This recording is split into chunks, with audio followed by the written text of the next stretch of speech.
জিৎ জিৎ এবং রায়হান রাফির কিন্তু একসাথে একটা কাজ আসতে চলেছে। যদিও এটা একটা রিউমার, তবে বিভিন্ন সোশ্যাল মিডিয়ার গ্রুপে কিন্তু এটা ঘোরাঘুরি করছে যে আমাদের জিৎদা বাংলার অন্যতম একজন বড় সুপারস্টার, তার সাথে রায়হান রাফি যে কিন্তু অলরেডি বাংলাদেশে সাকিব খানের সাথে তুফান ছবির মাধ্যমে ব্লকবাস্টার হিট দিয়ে ফেলেছে। তার আগের কাজগুলো কিন্তু যদি আপনি মানে দেখেন, গুণমানে দেখেন, সেক্ষেত্রে কিন্তু দারুণ কাজ ছিল। ঠিক আছে, রায়হান রাফি আমার খুব প্রিয় একজন পরিচালক বাংলাদেশের।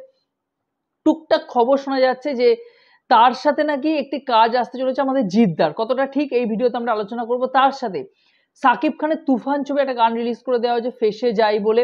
নাবিলা এবং সাকিব খানকে আমরা একসাথে একটা রোমান্টিক দৃশ্যপটে দেখতে পাচ্ছি, সেই গানটারও কিন্তু আমরা রিয়াকশন করব। তো প্রথমে যদি আমরা আজকে রায়হান রাফি নিয়ে কথা বলি, দেখুন রায়হান রাফি তুফানের মতো একটা বড় প্রজেক্ট করেছেন, সেখানে একটা বড় পরিমাণে অ্যামাউন্ট দেওয়া হয়েছে। পরবর্তীতে এই সিনেমাটা আমি এখনো দেখিনি, আমাদের এখানে রিলিজ করেনি, তবে যেরকম ধরনের রিভিউ পাচ্ছি, যেরকম ধরনের ভিডিও এখানে দেওয়া হচ্ছে রিভিউ, যে এর নাকি পার্ট 2 আসবে, অর্থাৎ তুফান 2 আসবে, সেভাবে গোটা সিনেমাটা স্ক্রিপ্টকে ডেভেলপ করা হয়েছে। সেক্ষেত্রে যদি তুফান 1 ব্লকবাস্টার হিট অলরেডি হয়ে গেছে বাংলাদেশে, আমাদের অন্যান্য ইন্টারন্যাশনাল রিলিজ করা হয়েছে, আমাদের পশ্চিমবঙ্গে 5 তারিখ রিলিজ করা হবে, মানে ভারতবর্ষে রিলিজ করা হবে। এই সিনেমাটা যদি তুফান 2 রিলিজ করা হয়, সেখানে একটা বড় পরিমাণে অ্যামাউন্ট দেওয়া হবে। আলফা আই চরকি রয়েছে, আমাদের এসবিএফ হয়তো থাকবে সেখানেও। তো সেক্ষেত্রে তার পরপর প্রজেক্ট রয়েছে এবং অন্যান্য বড় সুপারস্টারদেরকে নিয়েও, বড় বড় স্টারদেরকে নিয়েও বাংলাদেশে কিন্তু অলরেডি রায়হান রাফির কাজ করার পরিকল্পনা মোটামুটি 2 বছরে কিন্তু তার প্রজেক্ট রয়েছে হাতে। এবং আমরা জানি যে জিদ্দা তার আপকামিং প্রজেক্ট কিন্তু সে লক করে ফেলেছে অলরেডি। পরবর্তী ঈদে 2025-এর ঈদে তার ছবি আসবে। হ্যাঁ, বস 3 আসবে না, অন্য কোনো কমার্শিয়াল ছবি আসবে না, অন্য কোনো এরকম এক্সপেরিমেন্টাল ছবি আসবে, কোনো কিছু ঠিক হয়নি।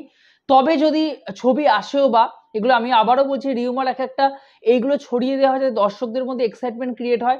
আমার মনে হয় যদি কখনো ছবি আসে, আজকে এই বছর আসলো না, পরের বছর আসলো না, যদি 25, 26, 27-এ আসে, কখনো যদি আসে, সেক্ষেত্রে কিন্তু দুটো ইন্ডাস্ট্রির জন্য লাভবান হব আমরা।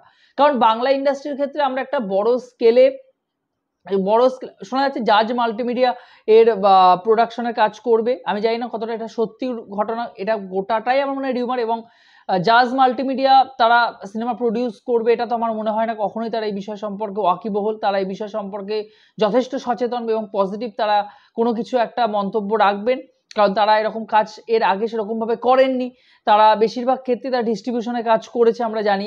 সেক্ষেত্রে যদিও বা ছবি আসে, যদি বড় কোনো প্রোডাকশন, যদি আমাদের এসবিএফ বা জিতের নিজস্ব প্রোডাকশন হাউস গ্রাসরুট এন্টারটেনমেন্ট যদি এর সাথে যুক্ত হয়, সেক্ষেত্রে আমরা একটা বড় ধরনের একটা প্রজেক্ট পেতে পারি। এই বড় ধরনের প্রজেক্টের ফলে জিতের যে একটা বাইরে, মানে পশ্চিমবঙ্গের বাইরে বাংলাদেশে একটা ফ্যান ক্লাব রয়েছে, যেহেতু রায়হান রাফি পরিচালনা করছেন, সেক্ষেত্রে বাংলাদেশে একটা বড় পরিমাণে সাড়া পাবে সিনেমাটা। এবং বাংলাদেশে আমরা জানি যে কমার্শিয়াল সিনেমা কিন্তু ভালো বিজনেস করে। মানুষ কমার্শিয়ালি রিলিজ করা উচিত ছিল বাংলাদেশে, অনেক টালবাহানা চললো আপনারা জানেন। সেক্ষেত্রে কিন্তু মানুষ যতটা পশ্চিমবঙ্গে চলেছে, বাংলাদেশের মানুষ কিন্তু সিনেমাটা গ্রহণ করতেন ভালোভাবে। যাই হোক, সমস্যা হলো সেখানে।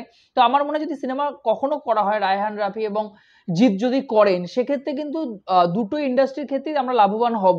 এক, বাংলাদেশে বড় পরিমাণে একটা অ্যামাউন্ট আসবে, বাংলাদেশের দর্শক জিতকে দেখতে যাবেন, এবং এই যে একটা ফ্যান ওয়ার চলে সাকিব খান ভার্সেস জিৎ দেব, এই ব্যাপারটাও কমবে। এবং আমাদের পশ্চিমবঙ্গে কিন্তু আমরা বড় স্কেলে, লার্জ স্কেলে এই মুহূর্তে যেহেতু রাজ চক্রবর্তীর মতো বড়, যারা আমরা এখানে যাদেরকে আমরা বলতাম যে কমার্শিয়াল সিনেমার জন্মদাতা, সে যতই জেরক্স করে চালাক না কেন, এখানে সেই ধরনের বড় লেভেলে কমার্শিয়াল সিনেমা ডিরেক্টর কিন্তু এই মুহূর্তে নেই।